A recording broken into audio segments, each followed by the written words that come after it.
Lord Krishna had said in Gita, Arjuna, whatever you see before your eyes is in fact not there. It is all present within your body and soul. This battle of Mahabharata is going on inside your own self. The need is but to enter your soul and see it. When you do so, you shall see all these warriors, Bhishma, Drona, Duryodhana, standing inside your own soul. You shall also be able to see what the future holds in store for them and what shall happen to them. Outside we see only what is present, but inside we not only see what is happening now, rather we can also see why this is so happening. We can see what the result of the present event shall be and when some event shall come to an end. Thus entering oneself is a unique and remarkable process. But how can this be done? How can we look into our souls? Is there any practice or process through which this is possible? The process of entering into oneself is called samadhi. But closing one's eyes or just sitting down peacefully is not a state of samadhi. Samadhi means crossing the 7 doors which lead to eternal joy by severing oneself from the outer world and by entering into oneself. Samadhi means a state in which one can realize the universe present within. It means seeing whatever is present outside in one's own soul. Looking outside is but an ordinary process. Our eyes cannot see clearly beyond a distance of 500 feet. We cannot see anything happening even a mile away. Hence there is no chance of witnessing what is going on in the universe. Our eyes are not for such remote viewing. But if we enter the soul and realize the universe present inside, then we can see anything happening in this universe and we can see the whole universe at one time. For example, sitting at a place, we cannot see the whole of India. But if we draw a map and mark out the boundaries of the states and highlight the important places, then we shall be able to see all of it. Similarly, through our temporal visions, we cannot visualize the whole universe at a time. But by entering our souls, by crossing the 7 doors of spiritualism, we can realize the universe present inside. Thus, we can see the whole universe. Then we can even see any event taking place anywhere. Sitting at one place, we can then see what is going on in America or any other place. Not only this, we shall even be able to foresee the outcome of any event. The advantage of looking within is that one can not only know about forthcoming turn of events, rather one can even interfere in the happenings. If the outcome is not favorable, one can participate and change the course of the event, thus making the result favorable. This is why entering into one's soul and looking within is the greatest achievement of human life. And thus Samadhi has been considered to be the best and foremost practice through which totality in thoughts, actions and life can be achieved. A real human is one who understands life, tries to achieve that state in life which our ancestors, our ancient sages attained. Through this achievement, they were easily able to look into the past, present and future.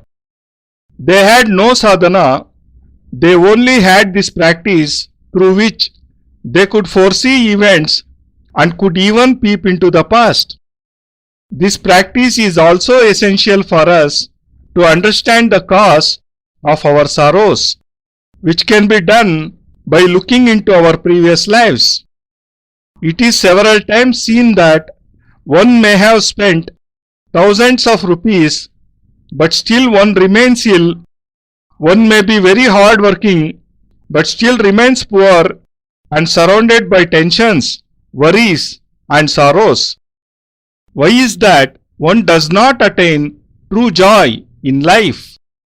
In order to know why a tree has shed all leaves and dried up, it is necessary to look at its roots. It is necessary to first ascertain whether some disease or termites have not infested the roots. First we ascertain that the roots are properly irrigated. Only then we go on to the trunk and the branches. Similarly, to understand the present life, we shall first have to know about our previous lives, and this is possible only through samadhi. Now I am explaining to you the 7 steps or doors of the state of samadhi through which one can attain a thoughtless mind and can realize the universe present within. The first door is represented by the practice of Purak. Purak means inhaling deeply. There is no other way of entering oneself except with the help of our breaths. We cannot even imagine a life without respiration. Purak is a practice of entering oneself with the inhaled air. The inhaled air, called pranavayu, passes near the heart and strikes the navel region. A common man does not even know how to breathe properly. He breathes shallowly and the inhaled air seems to reach only the throat region. Breathing properly means the inhaled air should reach the navel region so as to produce a throbbing force in it. If you have seen a 2-month-old infant sleeping, you must have also seen that its navel rises and falls with each breath. But in an adult, this does not happen. This is because a human has forgotten the correct method of breathing. One should practice Purak and breathe deeply.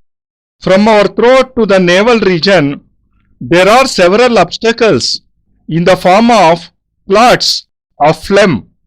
By breathing slow and deep, these can be removed. Purak is a practice of breathing deeply, first with the left nostril and then with the right. The effect of breathing through each nostril is different. When we breathe with the left nostril, our true feelings are generated, and on breathing with the right nostril, all doors of spiritualism in our body start to open up. Thus, by breathing alternately with both the nostrils, our true feelings and emotions are generated. This in itself is a great practice. First, close the right nostril with your finger and inhale slow and deep through the left nostril. Then close the left nostril and exhale through the right. Here, 5 steps are involved.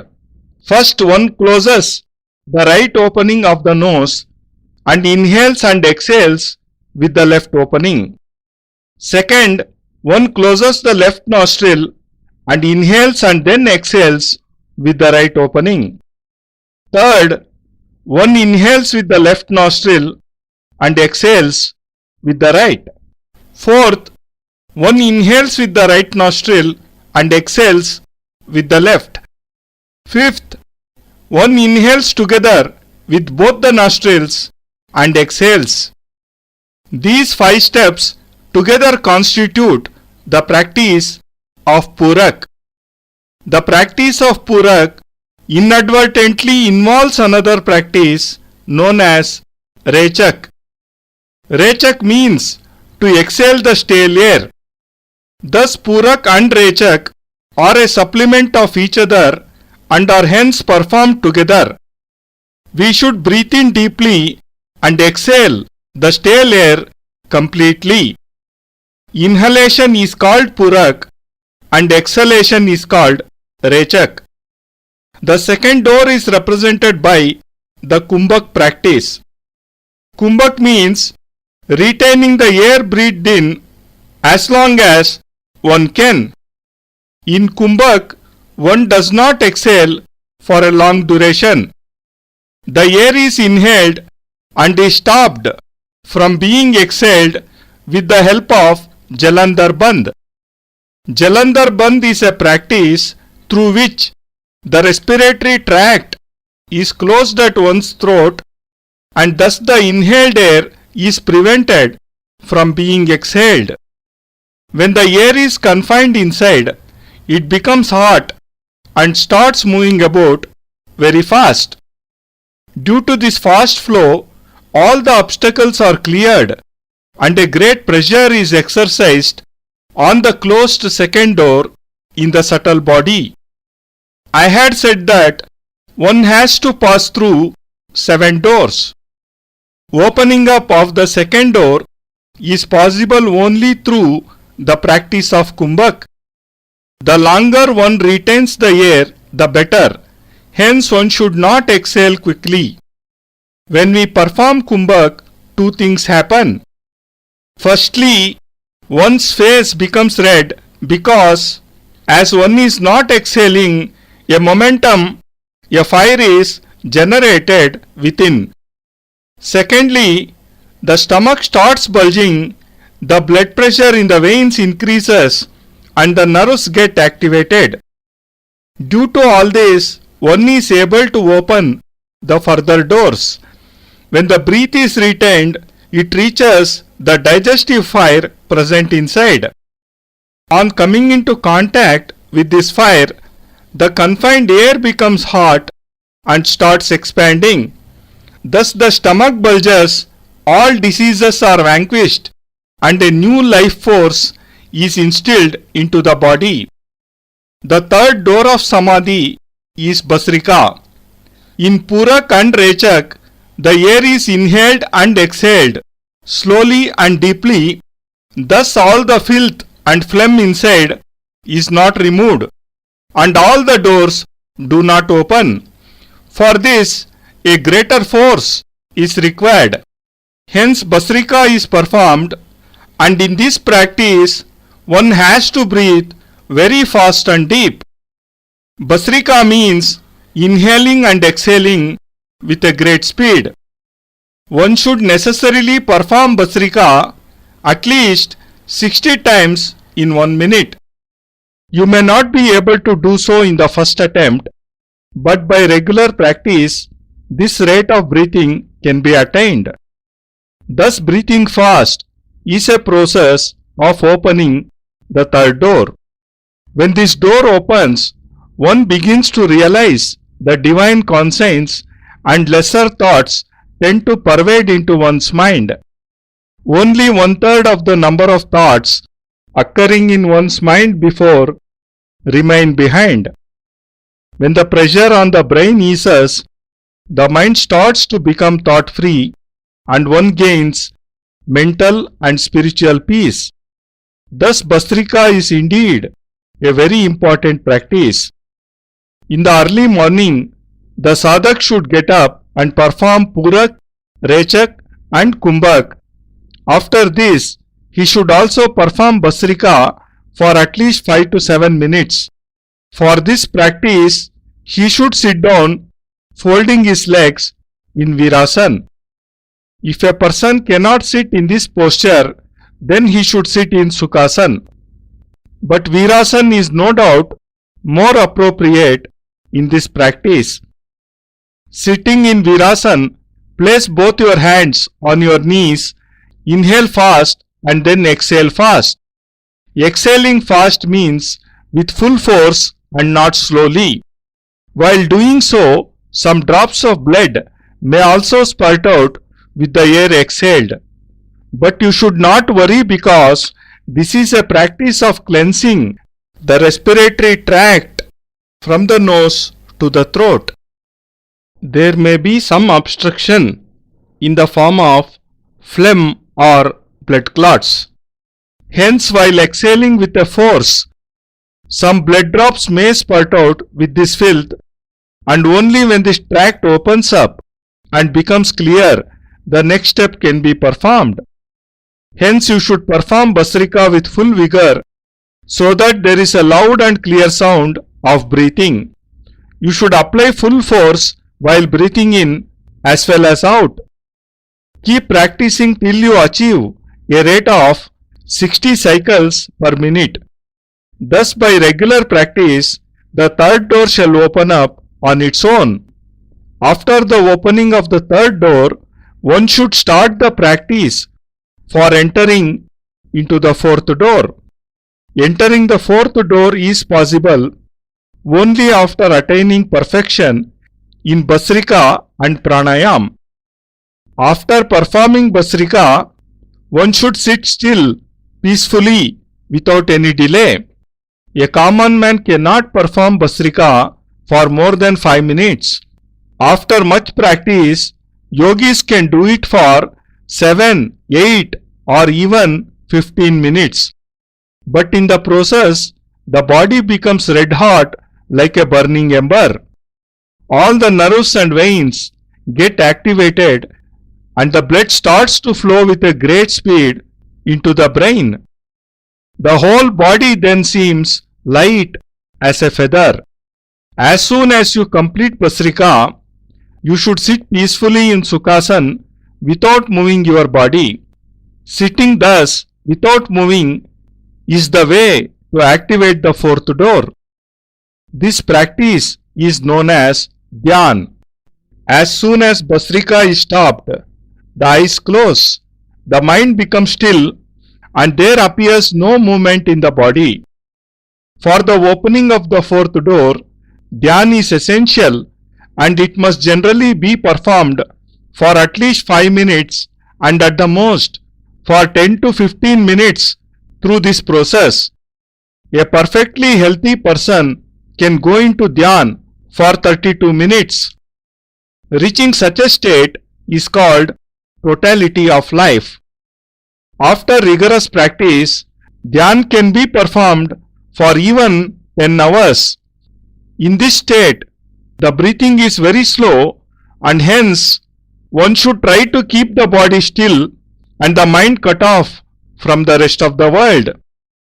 In the beginning, you may hear the commotion going on around you, but when you shall be able to remain in this state for 10 minutes at a stretch, then all sounds shall stop. Even if they do reach you, they shall have no effect on your body. This is the state of Dhyan.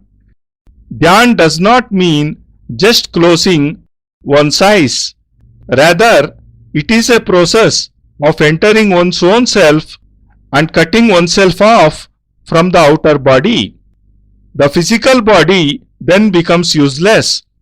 Even the commotion going on around it does not have any effect on it, and thus one reaches the fourth door with the help of Dhyan. There are several advantages of the practice of Dhyan. One of them is that it helps in attaining a thought-free mind. In a normal man, 3 lakh thoughts can develop in 1 second.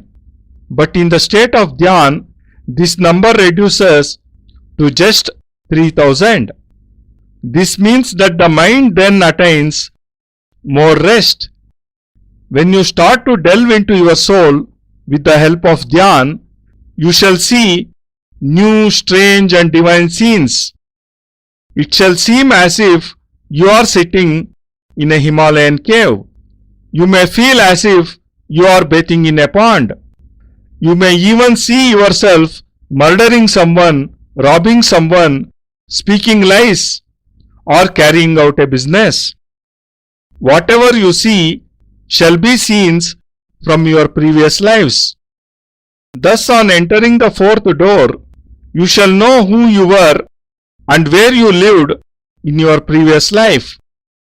In deep you shall know how you spent your life, how and when you died, or why you died.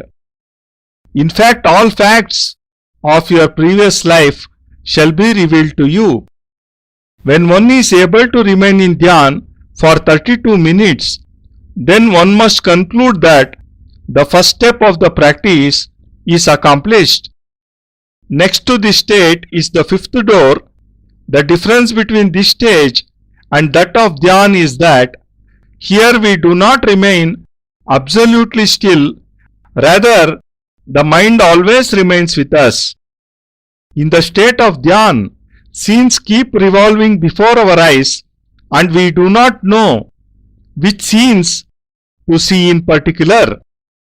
One may see a cave in the Himalayas, or before that one may see oneself engrossed in business. This shall denote that the person was first a businessman, but on meeting a guru, he entered into sadhanas and reached the caverns of Himalayas.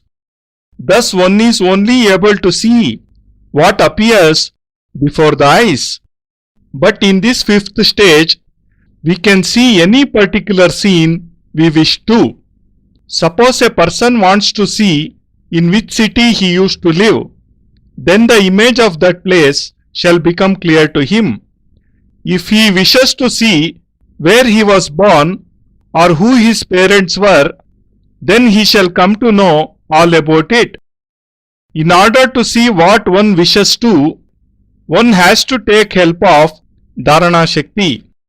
Dharana Shakti denotes going deeper into the state of dhyan. On reaching the fourth door, a person becomes cut off from the outer world. But on reaching the fifth door, a person enters such a deep state of dhyan that he feels nothing even if someone shakes him down. He does not feel any pain if someone pricks him with a pin or cuts him with a knife. This is the stage of Dharana Shakti. One can reach this state only through dhyan. The deeper you go into dhyan, the more you shall enter into your soul. And the moment 32 minutes pass in dhyan, the process of dharana shall begin. Then you shall be able to see anything in this universe. Next is the sixth door, which denotes full devotion to one's deity. On entering this door, one becomes capable of traveling to any planet, any lok, like Bhulok and Chandralok. Reaching this door, you shall realize the true form of your Guru, divine and benevolent in itself. You shall come closer to the Guru, who is an ocean of divine knowledge. This shall not be your worldly Guru, but the Guru who is your divine conscience and who is a flow of divinity. When you experience such closeness to the source of divine knowledge, then all eruditions of the Vedas, Shastras and Puranas shall get imbibed into you. Without having studied all these, you shall gain their rich knowledge. This state is unique in itself. Memorizing all the Vedas, Puranas and Upanishads, realizing the true form of great sages like Vasishtha and Vishwamitra then becomes so simple. By entering into sixth door, one can even gain entry into Siddhashram in one's physical form. The seventh door is called Samadhi. Samadhi means an eternal, thoughtless fusion into the God. Samadhi means fusing into the Brahma. Samadhi means reaching the state of Brahma. Samadhi means a state in which one can say, Aham Brahmasmi, that is, I am Brahma. This is the practice which opens to you the seventh door. By crossing these 7 doors, you can achieve totality and eternal joy in your lives and can also reach Siddhashram. Thus you can yourself attain the form of Brahma. I bless you all, and may you reach the state of Samadhi and Brahma by passing through these 7 doors.